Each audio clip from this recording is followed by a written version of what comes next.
La nuit où les chiffres ont cessé d'avoir du sens dans les rapports agricoles américains, à des milliers de kilomètres, une décision de 900 millions de dollars venait discrètement de redessiner l'avenir des semences au Burkina Faso, alors que des contrats d'exportation s'effondraient et qu'une guerre commerciale avait déjà rongé 2 saisons de plantation. Un pays sahélien choisissait de reprendre le contrôle du tout premier maillon de la chaîne alimentaire, au risque de bousculer un ordre mondial solidement ancré.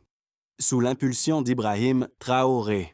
Que signifie pour vous ce déplacement silencieux du pouvoir autour d'une simple graine? Car ce qui s'est enclenché dépasse largement l'agriculture. Vous êtes sur le point d'entendre une analyse que beaucoup évoquent à voix basse sans jamais l'explorer jusqu'au bout. Parce qu'elle touche à la souveraineté, au rapport de force économique et à la manière dont se décide réellement l'accès à la nourriture. Vous allez comprendre comment une loi de 900 millions de dollars peut modifier les équilibres entre États, entreprises et agriculteurs. Bien au-delà des frontières du Sahel, ce n'est pas une histoire pour spectateurs distraits. Si vous quittez maintenant, vous risquez de réduire cette décision à un simple geste politique, sans voir l'architecture de dépendance qu'elle remet en cause.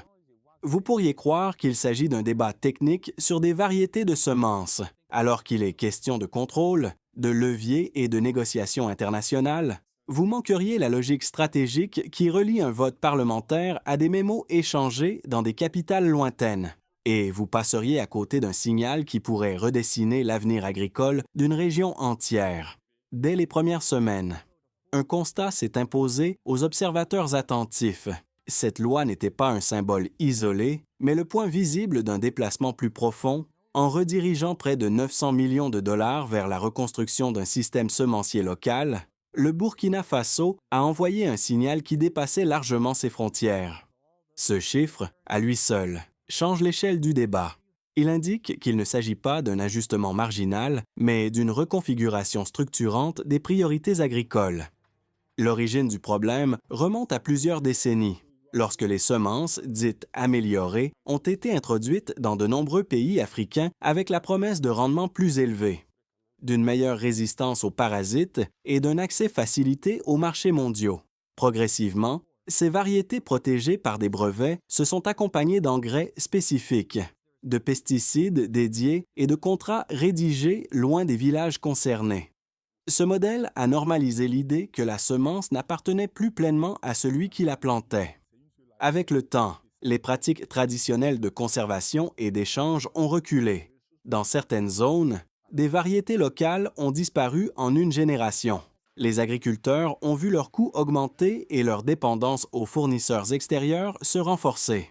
Les premiers touchés ont été les petits exploitants, notamment dans les régions les plus exposées aux aléas climatiques, où un mauvais rendement ne signifie pas seulement une baisse de revenus, mais un risque direct pour la sécurité alimentaire familiale. C'est dans ce contexte qu'Ibrahim Traoré et son gouvernement ont choisi d'intervenir sur le maillon initial de la chaîne. La question n'est donc plus seulement agricole. Elle devient stratégique. Qui définit les règles d'accès à la ressource la plus fondamentale et à quelles conditions, au moment où la loi est entrée en vigueur?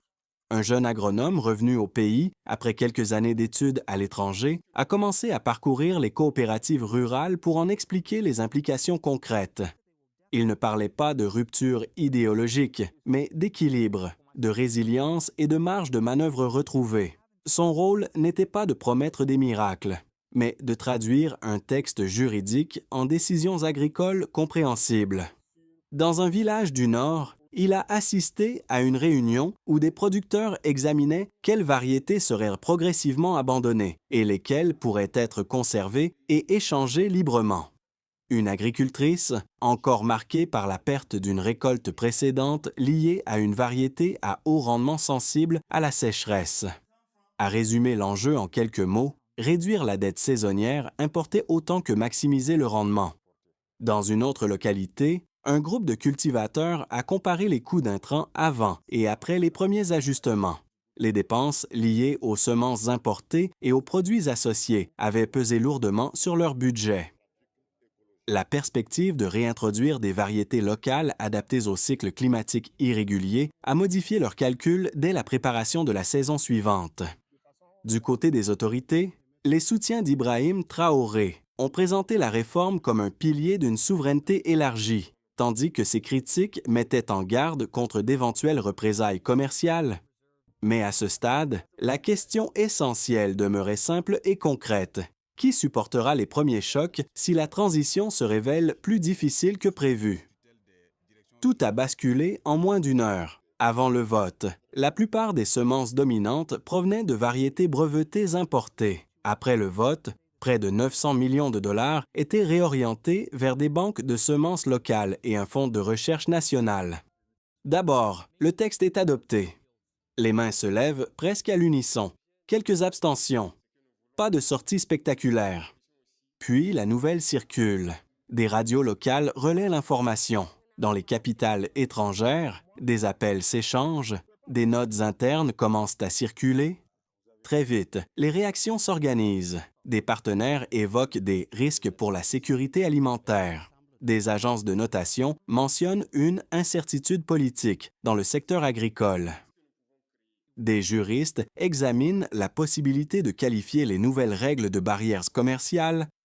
En parallèle, dans les villages, les discussions changent de ton, on compare les variétés, on parle de stockage, on reparle de conservation. La tension monte, mais sans bruit. Pas de sanctions immédiates, pas d'annonces fracassantes, seulement des signaux.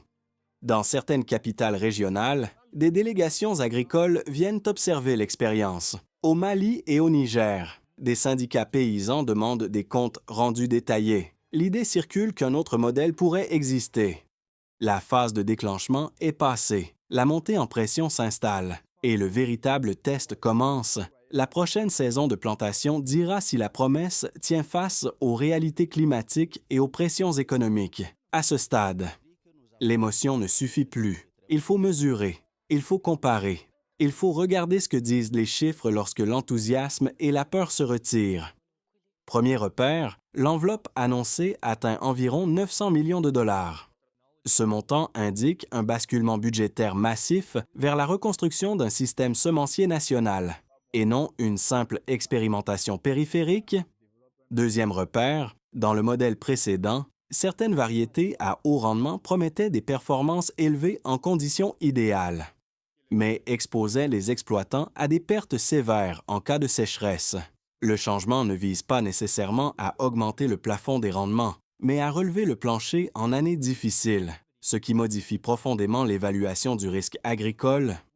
Troisième repère, dans les zones pilotes où des banques communautaires de semences ont été mises en place, les coûts d'intrants liés aux semences importées et aux produits associés ont diminué pour les producteurs participants. Cette baisse des charges saisonnières réduit la dépendance au crédit agricole et donc la vulnérabilité face aux mauvaises récoltes. En parallèle, l'hypothèse évoquée dans certaines analyses étrangères est claire. Si le Burkina Faso parvient à maintenir des niveaux de production stables tout en réduisant le recours aux variétés brevetées, le modèle pourrait être reproduit ailleurs dans le Sahel. Le débat dépasse alors le cadre technique. Ces éléments ne garantissent pas le succès, ils encadrent l'enjeu, car la question centrale n'est plus seulement « cela fonctionnera-t-il ?» mais « à quelles conditions et pour qui ?» Il serait trop simple de présenter cette décision comme unanimement saluée ou unanimement condamnée. Des voix critiques existent, et certaines formulent des arguments sérieux qui méritent d'être entendus. Le premier argument affirme que restreindre l'usage de semences brevetées pourrait affaiblir la sécurité alimentaire à court terme, selon cette perspective. Les variétés à haut rendement ont permis d'augmenter rapidement la production dans plusieurs régions, et s'en éloigner exposerait les agriculteurs à des récoltes insuffisantes face à une population en croissance. Cet argument repose sur une logique de performance maximale. Pourtant, il néglige une dimension essentielle, la stabilité interannuelle. Lorsque des exploitations vivent à la limite du seuil de subsistance, un modèle qui promet des pics élevés mais tolère des effondrements sévères peut s'avérer plus risqué qu'un modèle au rendement plus modéré mais plus régulier.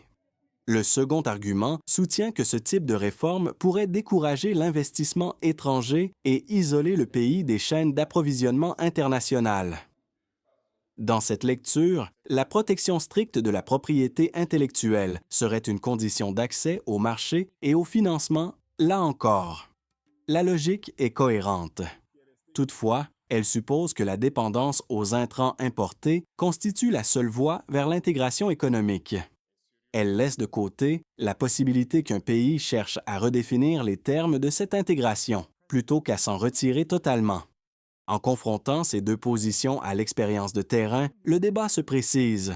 Il ne s'agit pas d'opposer modernité et tradition, mais d'examiner qui contrôle les leviers et qui absorbe les risques lorsque le système vacille.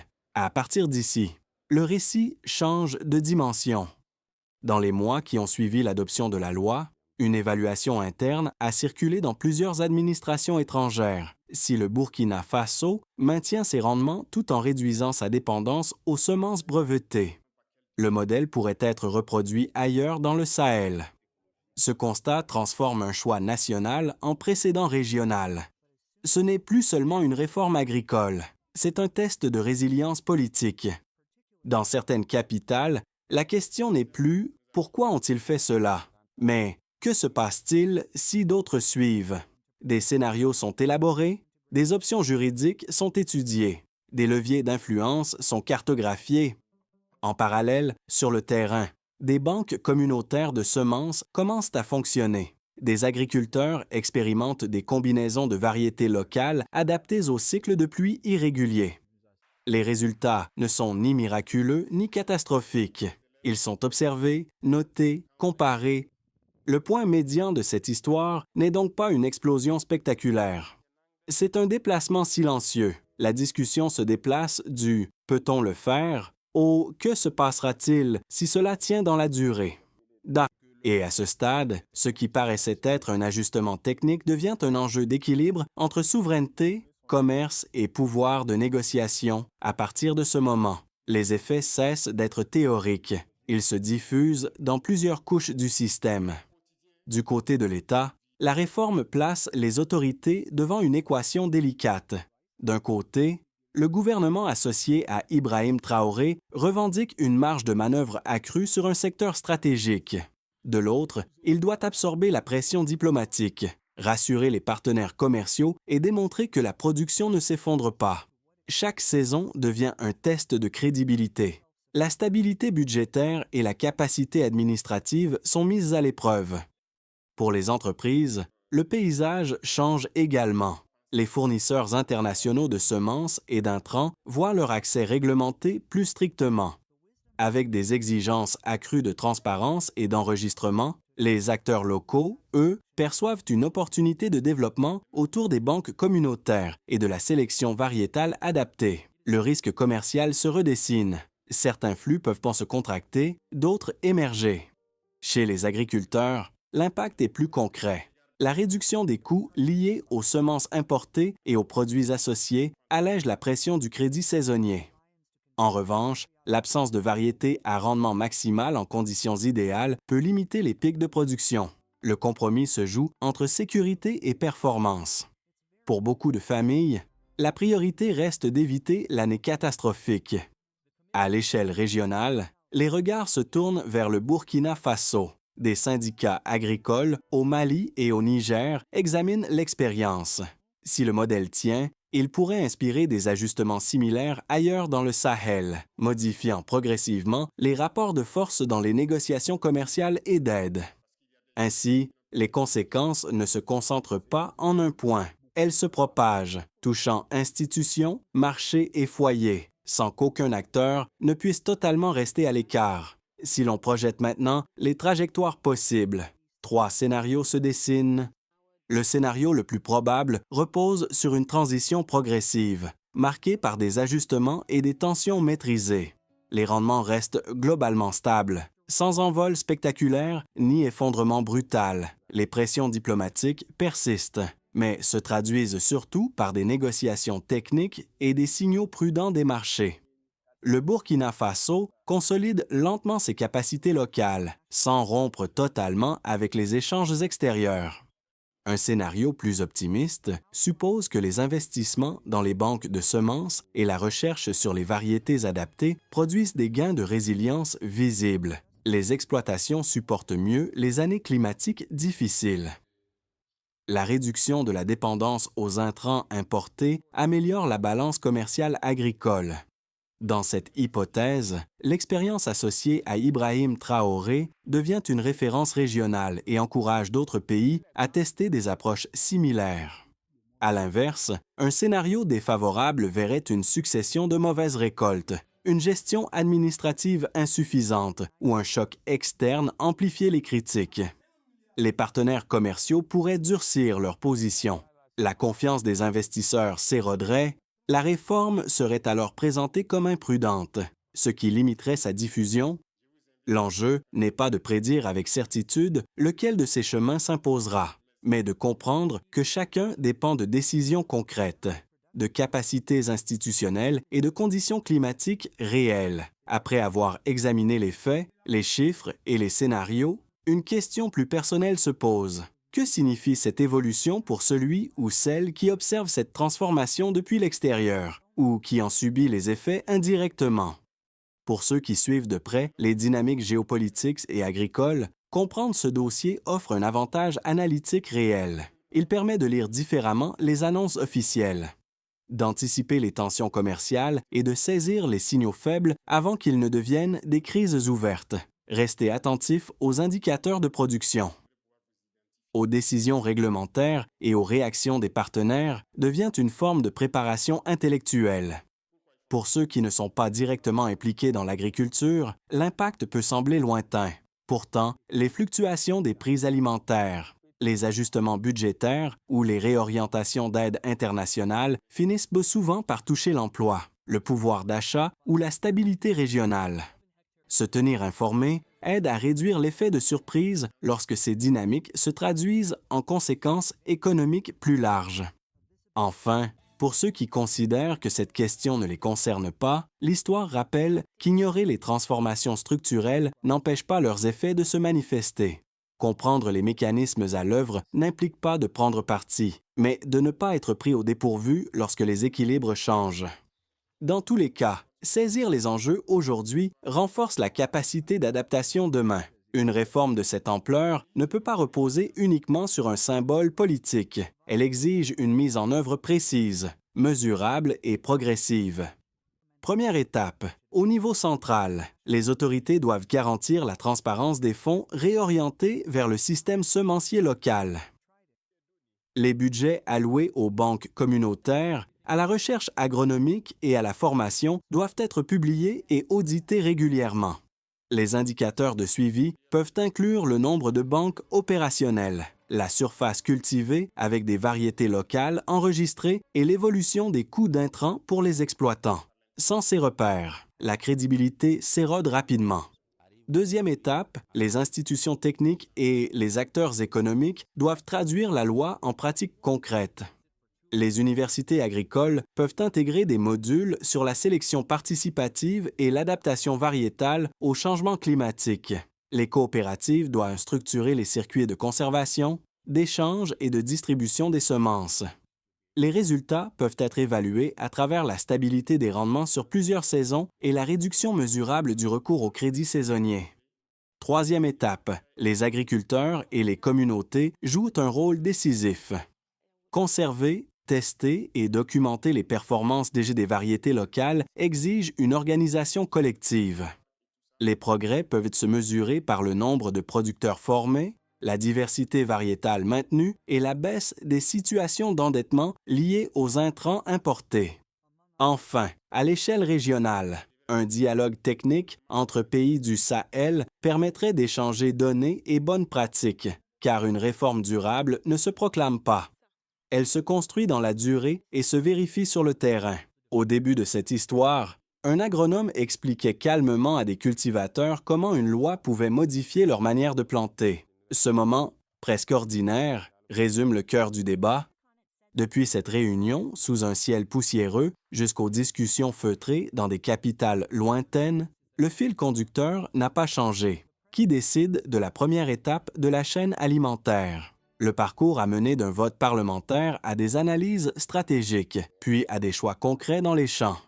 À travers cette trajectoire, Ibrahim Traoré apparaît moins comme un symbole isolé que comme l'incarnation d'une volonté de redéfinir un point de départ. Non pas tout transformer d'un coup, mais déplacer la ligne initiale à partir de laquelle se négocient dépendance et autonomie. Ce récit ne se limite pas à une réforme technique. Il touche à la manière dont une nation envisage son avenir, à la relation entre science et contrôle. Entre rendement et sécurité, il rappelle que les décisions les plus structurantes ne font pas toujours grand bruit. Et au terme de ce chemin, une idée persiste. La souveraineté commence souvent par un choix discret, répété saison après saison. La graine précède toujours le pouvoir. Chaque personne qui a suivi cette analyse en tirera une conclusion différente. Certains y verront un pari risqué, d'autres une tentative nécessaire de rééquilibrage. Si vous estimez que cette réflexion mérite d'être entendue plus largement, vous pouvez la partager autour de vous afin d'ouvrir un espace de discussion plus informé. Plus les échanges reposent sur des faits et des arguments structurés, moins les débats se réduisent à des slogans. Vous pouvez également prolonger la conversation en exprimant votre point de vue. Selon vous, le contrôle des semences relève-t-il d'un enjeu strictement technique ou constitue-t-il un levier stratégique plus large pour un pays comme le Burkina Faso? Ce type de dialogue collectif ne produit pas toujours des réponses immédiates, mais il permet d'éviter les jugements rapides et les simplifications excessives. Comprendre ensemble, débattre avec rigueur, et rester attentif aux évolutions à venir. C'est ainsi que se construit une réflexion durable,